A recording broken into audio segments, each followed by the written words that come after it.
Let's talk about how we can use the midpoint formula to calculate the coordinates of one of the endpoints of a segment if we know the midpoint and the other endpoint. Remember, this is what the midpoint formula looks like. We learned about it in the previous lesson, but today we're going to adapt it a little bit. We're going to basically split this formula in half. This is the classic midpoint formula where we say midpoint equals average of the x's and average of the y's. And what we're going to do is split it into just the x's. So it's going to be xm equals x1 plus x2 over 2. And we'll split it into the y's. ym equals y1 plus y2 over 2.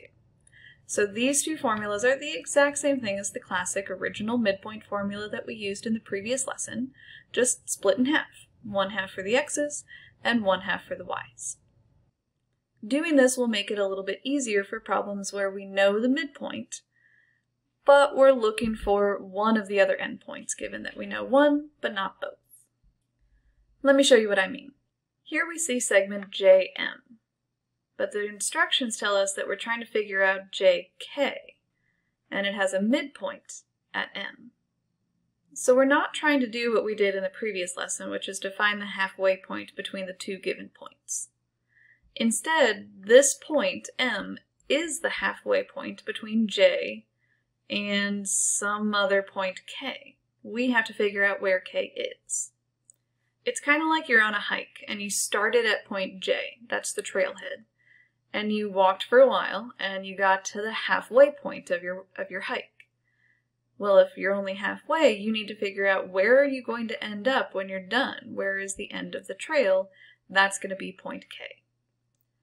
So I'm going to show you actually 3 different ways to calculate it for each of these problems because I find that some methods work better for some students than others. First, I'm just going to show you how to use the formula. In order to use the formula, we need to state what our coordinates are, which were in the directions, but you might also label it on your diagram so you can see it a little bit easier. I'm also going to put x1 and y1 next to the coordinates of the endpoint, and xm and ym next to the coordinates of the midpoint.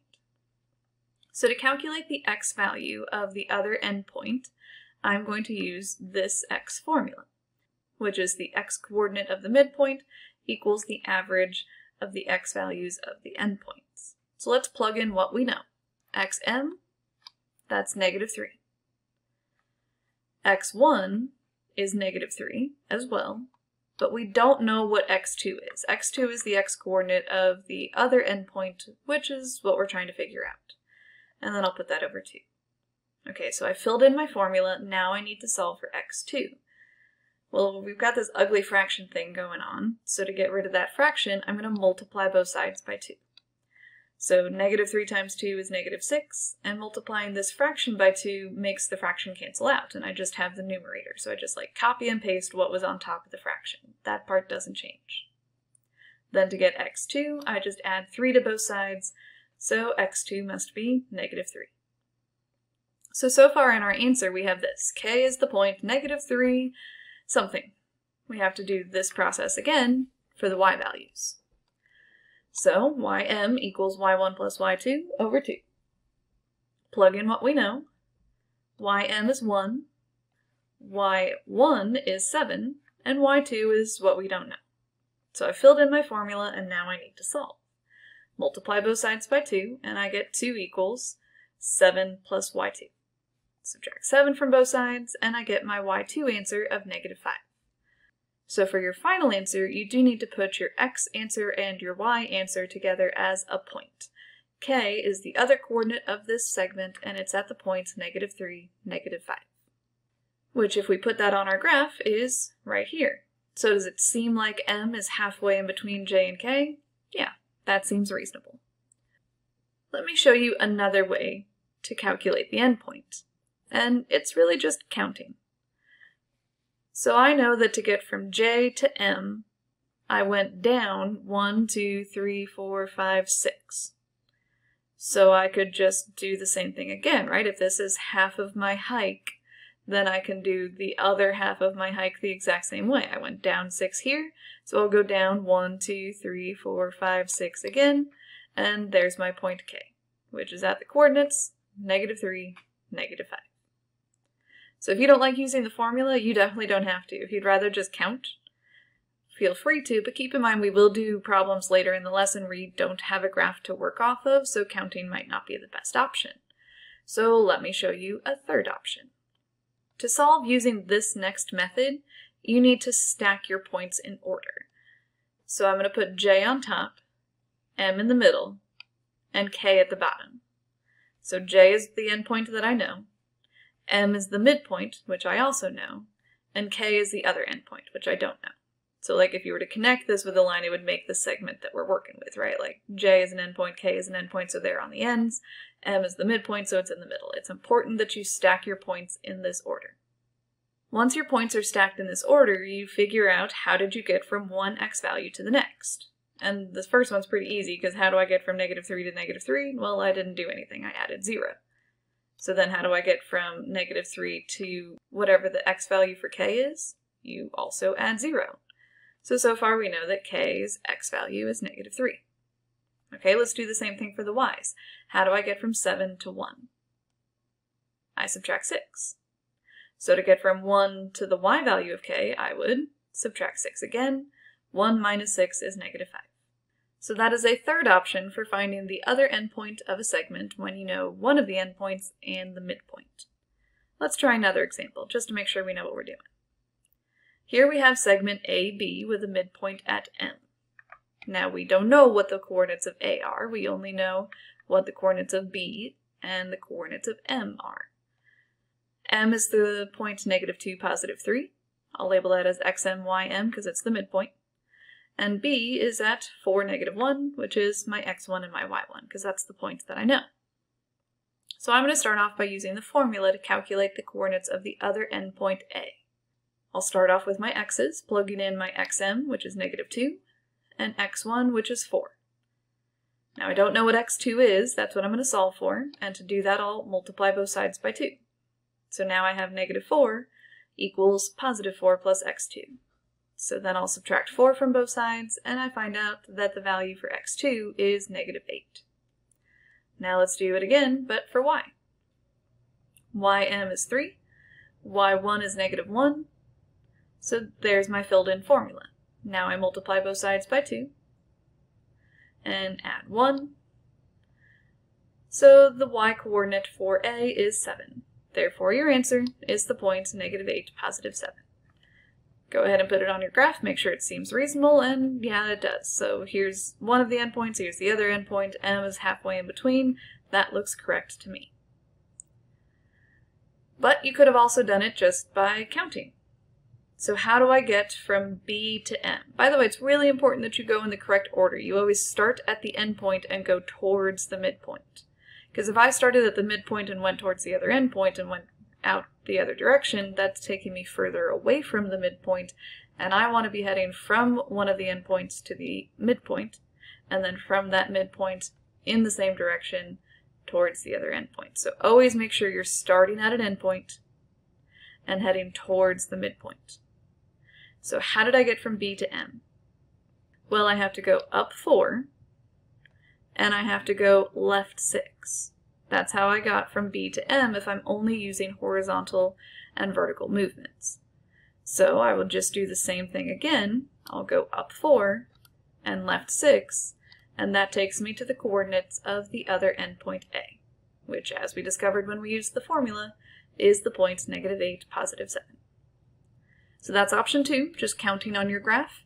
Option 3 is where we stack the points.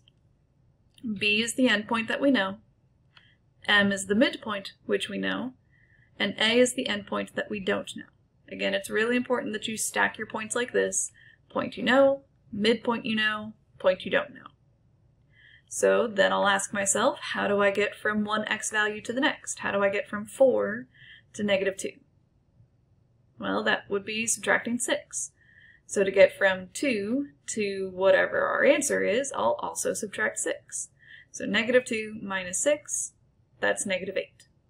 Let's do it again for the y's.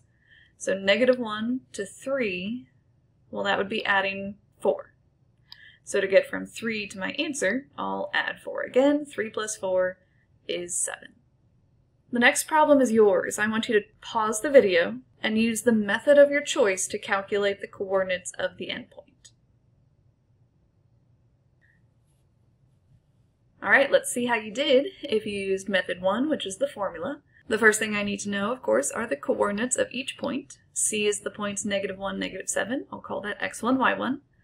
And M is the point 3, -1. I'll call that xm, ym. So I'll take my formula, fill in my numbers. xm is 3, x1 is -1. So to solve this, I'll multiply both sides by 2, and then add 1. So far I know that the point D has an x value of 7. Then I'll do the same thing for my y's. Plug in ym, plug in y1, and then multiply both sides by 2, and add 7. So the y value of my answer is 5. So my final answer, putting the two answers that I got from my formula together, I get the point 75, which is right here. Seems pretty reasonable to me. So let's see how you did if you used method 2, which is just counting. How do I get from point C to point M? Well, I would need to go up 6 and right 4. So to get from M to the other endpoint D, I would need to go up 6 again and right 4 again, and that puts me at point D, the coordinates of which are 7, 5. And last but not least, let's see how you did if you used method 3, which is stacking your points and getting from one x value to the next with addition or subtraction. So I'm going to put C first, M in the middle, and D on the bottom. So how do I get from -1 to +3? I add 4. So how do I get from 3 to my answer? I also add 4. Okay, so how do I get from -7 to -1? I add 6. So to get to my answer, I would add 6 to -1, and I get +5. Okay, so let's try an example where we don't have a graph to work with. So that means we're kind of limited on our options. We really have to pick either method 1 or method 3. I can't really use the counting option because I don't have a graph to count on.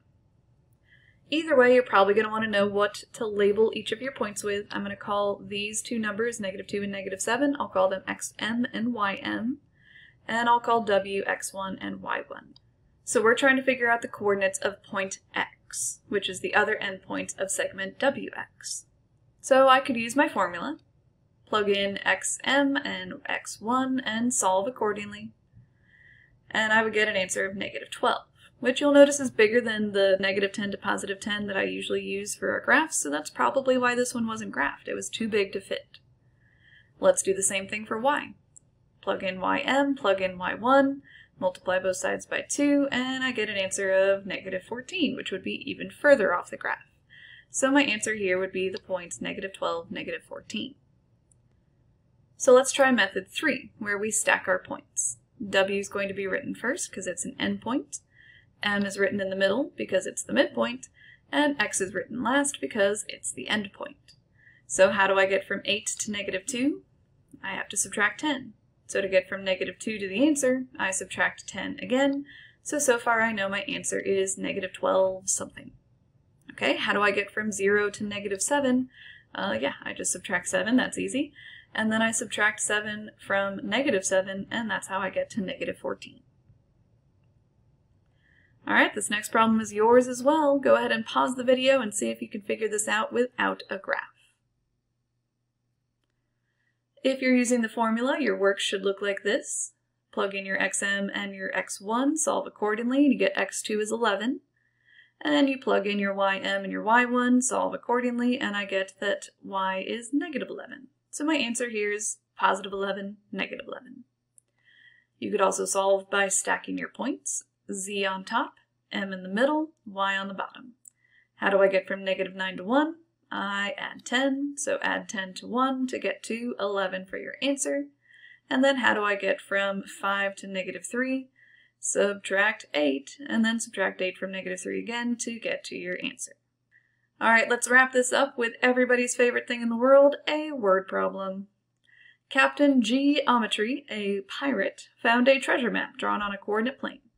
On the map, a mountain is located at the coordinates 2, -3, and a waterfall is located at the coordinates -5, -6. First thing we need to do is sketch that on our graph, so let's go ahead and do that. M is right there at 2, -3. That represents the mountain, M for mountain. And W is right there, the point -5, -6, and W of course stands for waterfall. The map says that the mountain is the midpoint between the waterfall and the treasure. So where is the treasure? Okay, so M is basically the midpoint between W and some other point T for treasure. We got to figure it out. Well, this is on a graph, so maybe I'll just count this one. To get from W to M, I would just go up 3 and to the right 7. So I could go up 3 again and to the right 7 again, and I get to my treasure point of T, which is the point 90. Alternatively, you could have stacked your points.